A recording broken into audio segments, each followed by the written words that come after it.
చందమామ కథ. హడావిడి మనిషి. విద్యావతి బద్ధకం మనిషి కాదు కానీ తాను చేయవలసిన ప్రతి పనిని గోరంతలు కొండంతలు చేసి చూసుకొని భయపడిపోతుంది. విద్యావతి భర్త రాజుగారి కొలువులో ఉండేవాడు. ఉదయం వెళ్ళిన మనిషి మళ్ళీ రాత్రికే వచ్చేవాడు. ఆయన అలా కొలువుకు వెళ్ళగానే ఈవిడ నాలుగిళ్లకు పెత్తనానికి వెళ్ళేది. ఆవిడంటే అందరికీ సరదా కావటం చేత వెళ్ళిన చోటల్లా కాసేపు కూర్చోమని బలవంత పెట్టేవారు. ఎలా కూర్చునేదమ్మా, ఆయన వచ్చేసరికి వంట చేయాలి కదా అని రాత్రికి చేయాల్సిన వంట గురించి హడావిడి పడిపోయేది. వంటకేముంది, ఇద్దరేగా మీరు అని ఒక ఆమె కూర, ఇంకో ఆమె పచ్చడి ఇచ్చేవారు. అయినా ఆమె తన భర్త వచ్చేలోగా అన్నం వండగలనో లేనో అని బెంగపడిపోయి ఉండి తన భర్త ఇంటికి వచ్చాక ఆయన సహాయంతో ఆ పని పూర్తి చేసేది. ఎవరైనా తనని పని సాయానికి పిలిస్తే అయ్యో ఈవేళ ఆయన బట్టలు ఉతకాలి అనో, ఇంకా గిన్నెలు కడుక్కోలేదు అనో వంకలు చెప్పేది. ఆవిడ సంగతి అందరికీ తెలియటం వల్ల ఆమెను పని సాయం అడగడం మానేశారు. విద్యావతికి ఇద్దరు ఆడపడుచులున్నారు. ఇద్దరూ పెళ్ళిళ్ళయ్యి కాపురాలు చేసుకుంటున్నారు. విద్యావతి భర్తకు వాళ్ళంటే ఎంతో ఇష్టం.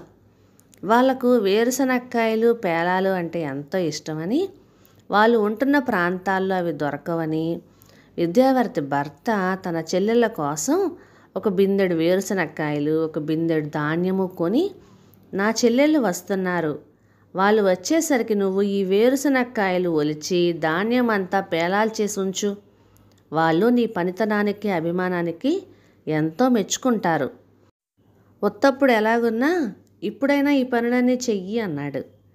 ఆ మాటకు సరే అన్నదే గాని విద్యావతి గుండెల్లో రాయి.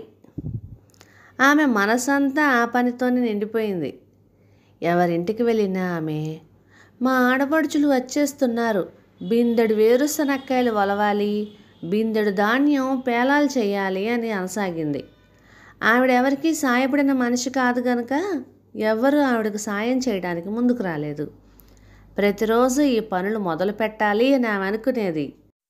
కానీ తీరా మొదలు పెట్టేసరికి చేయాల్సిన పనిని తలుచుకొని ఆమె గుండె ఆగిపోయేది. అమ్మో ఇంత పని మొదలు పెడితే ఎప్పటికి తేవలను అనుకొని ఆమె పెత్తనాలకు వెళ్ళేది. అయితే స్థిరంగా ఎక్కడ కూర్చోలేకపోయేది. రానున్న ఆడపడుచులను, తాను చేయాల్సిన పనులన్నీ తలుచుకొని ఎంత ఆరాటపడేది. ఆడపడుచులు రావడానికి ఇంకా 10 రోజులు ఉన్నదనంగా విద్యావతి పెత్తనాలకు వెళ్ళడం మానేసింది.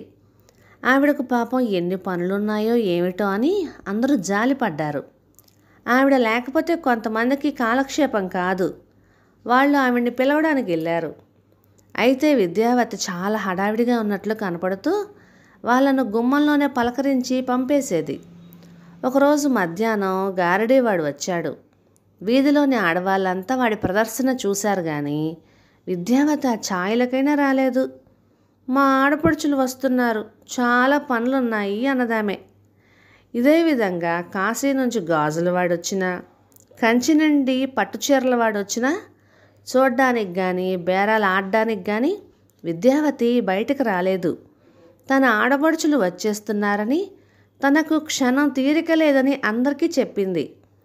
ఆవిడ ముఖంలో గాబరా చూసి ఈవిడ ఆడపడుచులు చాలా గడుగ్గాయిలై ఉంటారని ఆడవాళ్ళందరూ అనుకున్నారు.